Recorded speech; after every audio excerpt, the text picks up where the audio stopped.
दो बेटों और दोनों बहुओं के साथ रहती है। दोनों बेटे एक साथ काम पर जाते और अपना दैनिक काम करके लौटते और उनके दोनों बच्चों में छोटा बेटा बहुत धार्मिक प्रवृत्ति का था, लेकिन बड़ा बेटा और उसकी पत्नी लालची थे। वे दोनों तो हर वक्त इस ताक में रहते थे कि माँ मरे तो हमें पुश्तैनी जमीन बेच दे जिसकी भनक छोटे भाई को न लगे। बबीता का काम घर की देखभाल करना और सबके लिए सुख सुविधाओं का प्रबंध करना था। सब कुछ ठीक चल रहा होता है। अचानक एक दिन उनकी पड़ोसन जिसका नाम रीटा था उनके घर आई।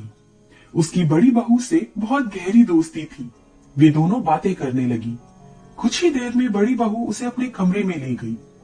आज के जमाने की फैशन वाली औरत थी। वह अपनी सहेली से बाहर की दुनिया का जिक्र करती और कहती कि तुम तो मॉडर्न बनो, आखिर कब तक पिंजरे में कैद रहोगी? मेरी तरह फैशन करा करो, मार्केट घूमा करो, जिंदगी के मजे लो। आखिर कब तक इस गरीबी में अपना जीवन जीती रहोगी? हाँ रीटा, तुम बिल्कुल ठीक कह रही हो, लेकिन मैं अपने पति से हैरान हूँ। वे सारी तनख्वाह घर में ही खर्च कर देते हैं, मुझे देते ही नहीं। तो तू सारी तनख्वाह अपने हाथ में ले ले। जैसे ही तुम्हारे पति तनख्वाह लाए उसे अपनी सास को मत लेने देना।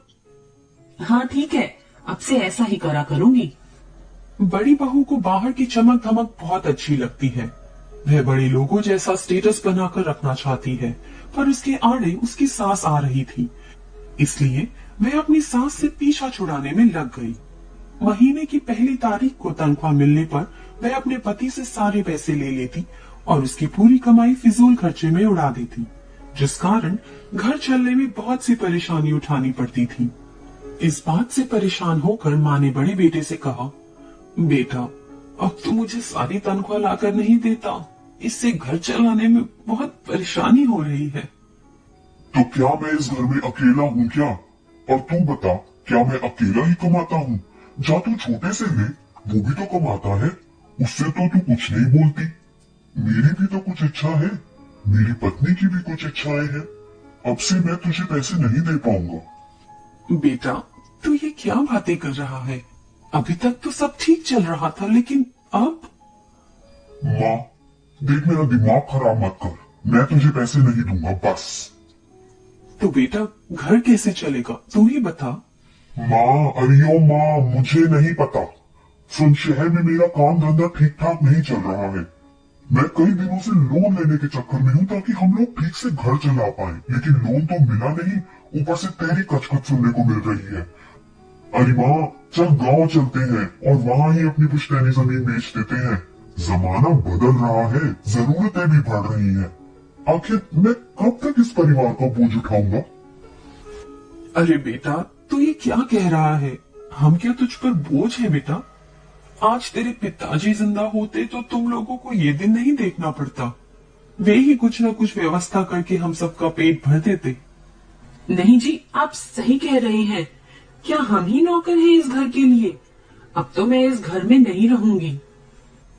उनकी बातें सुनकर माँ की आंख से आंसू निकल जाते हैं और वो दीवार पर टंगी अपने पति की तस्वीर के पास जाकर कहती है, ये ही दिन देखने के लिए मैं जिंदा हूँ क्या? इससे अच्छा होता तो मुझे मौत आ जाए।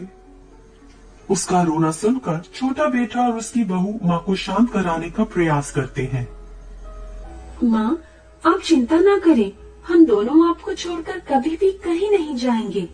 हाँ माँ, तू क्यों रो रही है? हम तुझे नहीं छोड़ेंगे। बड़े भैया और भाभी को जाना है जाए, लेकिन हम तो तेरे साथ ही रहेंगे। तू रो मत माँ। अरे वाह वाह, मेरे श्रवण कुमार और उसकी बीवी, तुम दोनों तो महान हो।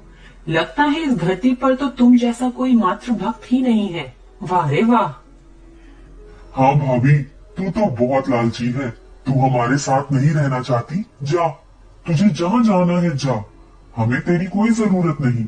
तुम दोनों एक नंबर के लालची हो। चुप हो जा, नहीं तो मेरा हाथ उठ जाएगा तेरे ऊपर, नालायक, नाकारा, बीवी का गुलाम। खबरदार भैया, हाथ उठाने की बात मत करना, नहीं तो मेरा हाथ भी उठ जाएगा। दोनों में तकरार बढ़ती ही जा रही होती है।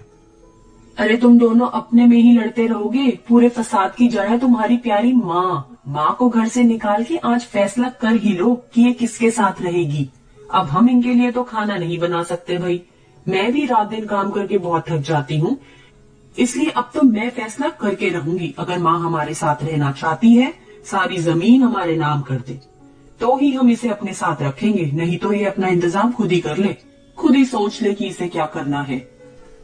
इधर माँ उन दोनों बेटों की लड़ाई और अपनी बहू की बात सुनती है। उनकी बात से उसे बहुत दुख होता है। रोते रोते वह बड़ी बहू से बोलती है, जा जा जा, यहाँ से तुम दोनों चलो, मुझे तुम दोनों को अपने साथ नहीं रखना। और तेरा पति मुझसे जमीन की बात करता है, जा तेरे हिस्से की जमीन तुझे देती हूँ, उसे बेच या फिर जाकर वहां बस जा, लेकिन मेरा अब तुम दोनों से कोई मतलब नहीं। ठीक है माँ, अब हम दोनों जा रहे हैं, हमारी जमीन हमें अभी दे। पता नहीं ये छोटा कब तुझे बहला फुसला कर अपने साथ कर ले और तू भी सारी जमीन इसके नाम कर दे। कल मैं गांव के लोगों को और पड़ोसियों को बुलाऊंगी और तेरे हिस्से की जमीन तुझे दे दूंगी। तू एकदम चिंता ना कर, अब मैं समझ चुकी हूँ कि तू बदल चुका है। ठीक है। इसके बाद बड़ा बेटा अपनी पत्नी को साथ लेकर बाहर घूमने निकल जाता है। माँ तू रो मत, हम दोनों तो हैं ही ना तेरे साथ, तू क्यों रोती है?